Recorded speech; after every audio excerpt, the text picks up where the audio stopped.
Right now, you're on one of two paths. Path one is the ignored path. You reach out to brands hoping someone bites. You post content randomly, maybe get some free product here and there, but nothing that actually changes your life. And you're chasing sponsorship like it's a lottery ticket. Path two is the intentional path. You understand what sponsors actually want, you know your value, and brands start coming to you because you've built something worth paying for. If you're on path one right now, this video is going to get you onto path two and save you years of unanswered questions and missed opportunities. I've landed sponsorships from local shops all the way up to a full factory ride with Polaris Industries, and I've helped hundreds of action sports athletes do the same. The secret is that I actually went down the rabbit hole to deeply understand how sponsorship actually works. And there are 4 key lessons I've learned about sponsorship that most athletes completely misunderstand. So let's start with lesson 1. I'll lead this with a story because this is the exact event in my life that sponsorship finally made sense to me. It was late 90s and early 2000s. My brother and I were dominating in Western Canada on our snowmobiles. In my head, I genuinely thought that the whole game was simple. Just win more races and sponsors will naturally level up with us. Then we got into a conversation with our Polaris rep at the time, and he tells us something that honestly pissed me off at the time. He goes, if you want to be a full factory Polaris rider, you need to race in the US. And I remember thinking like, wait, what? Like, why would we travel and create more expenses and costs just to miss events in our series that we were already dominating? It sounded completely backwards to me. We eventually listened and we went down to the US, and sure enough, we cleaned up and we won, and we proved what we thought we needed to prove. The lesson wasn't the wins. The lesson was what the wins did in that market. They had a bigger crowd. They had more eyeballs. They had more attention on the sport. And because of this, there was more attention on us. I thought sponsorship was a reward for results, but what actually moved the needle was exposure in a bigger market. And once you see that, you can't unsee it, which is lesson number 1. Athletes treat sponsorship like a reward for being good. Brands treat sponsorship like a marketing expense. And this mismatch is why most athletes get ignored. This is the first thing most athletes get wrong, is what sponsorship actually is. Because when most athletes say, I want to sponsor, what they're actually expecting is support. They're thinking free parts, free gear, maybe some cash. And in return, they're going to put a logo on the sled or the dirt bike or the car. And they think that that is the deal. But companies are not sitting here thinking, how do we support this athlete? They're thinking, how do we get more customers? Or how do we get more attention? Or how do we sell more of our product? And ultimately, how do we win in our market? And that is the difference. And if you don't understand that difference, you'll accidentally pitch sponsorship like it's charity when brands are making a business decision. So the takeaway here, before you reach out to any brand, ask yourself, what's in it for them? If you can't answer that clearly, then you're not ready to pitch. Sponsorship is marketing now, right? It's not charity. That changes everything about how you should approach it. But here's what that actually means for you as an athlete. Let me take you back for a second. So when I was younger, my parents bought a Polaris dealership. And at the time, I thought I knew the whole reason. I'm thinking it was just for cheaper parts and equipment to make the racing addiction a bit more sustainable. And yeah, it helped, but years later, I realized that that actually wasn't the real play. Everything that we raced, every sled, every trailer, the truck, our riding gear, it was all covered in the shop decals. We were rolling billboards everywhere that we went. And racing, it wasn't just a passion for us, it was the full marketing strategy. And those decals were there for one reason. So the right people would see them. So the right people would remember them. And they would come and buy from the shop. The same dynamic plays out right now. The only difference is the billboard isn't just your racing equipment anymore. It's your social media, which is lesson number 2. Your audience is more valuable than your results.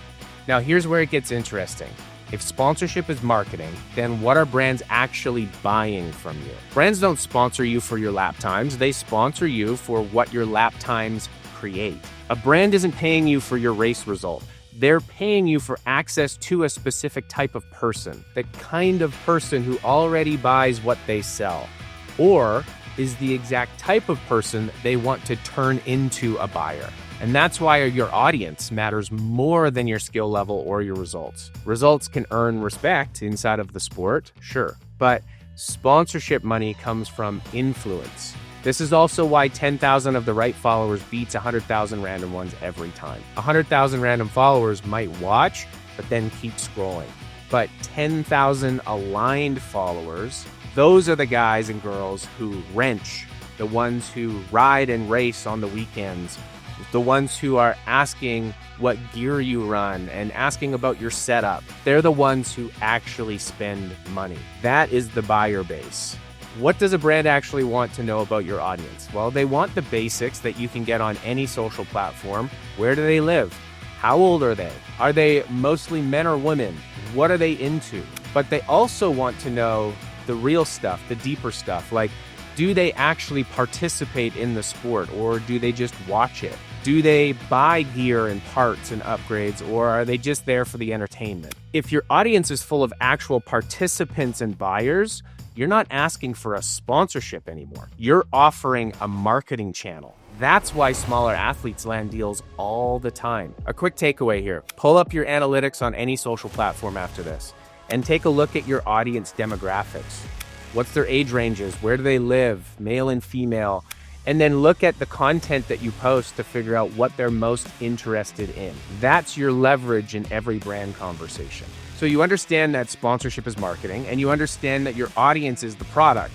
But here's where most athletes will mess it up. When I was racing hard in the late 90s and early 2000s, that wasn't just a thing I did on the weekends. It was my identity.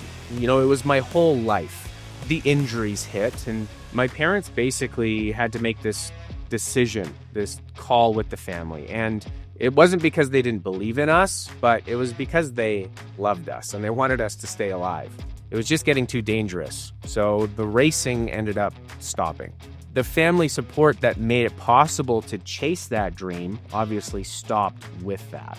And if you've ever had to hang up your helmet before you were ready, it feels like you're losing who you are. After that, I did what most athletes do when the dream gets ripped away. So I tried to fight my way back to the same path. I did the logical thing and I chased money so I could afford racing again. So I started up in the oil and gas industry, but found once I was making great money that I had to do that all winter when the ground was frozen, which is obviously the only time to ride a snowmobile. It worked on paper.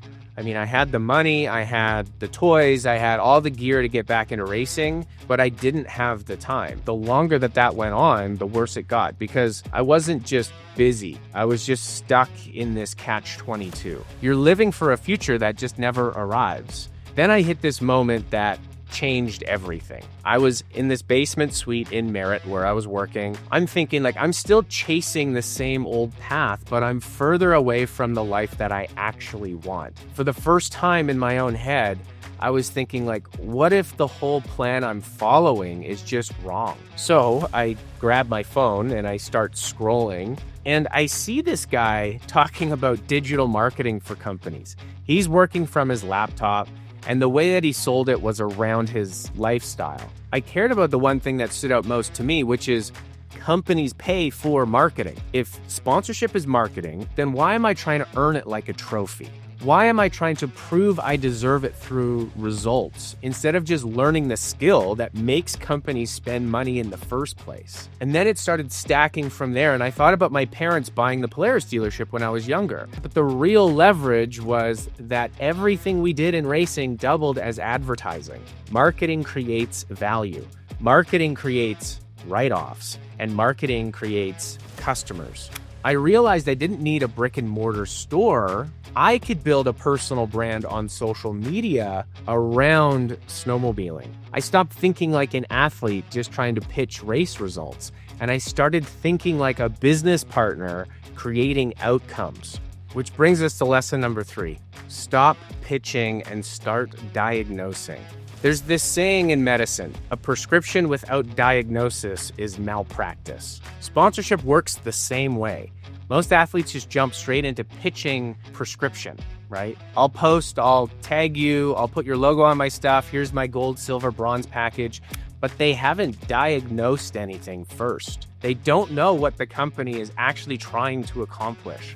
They don't know what problem they're trying to solve. Diagnosing means you slow down and you find the target first. You lead with enough proof to earn the conversation, and then you ask questions that actually matter. Stuff like, what are you trying to push right now? Or who are you trying to reach in your marketing? Or what would make this a win for you guys? Once you know the real target, then you can prescribe a clear project that fits. Actionable takeaway here, pick one brand you want to work with and spend 10 minutes on their website, their socials. Don't just skim it, but read it like a detective.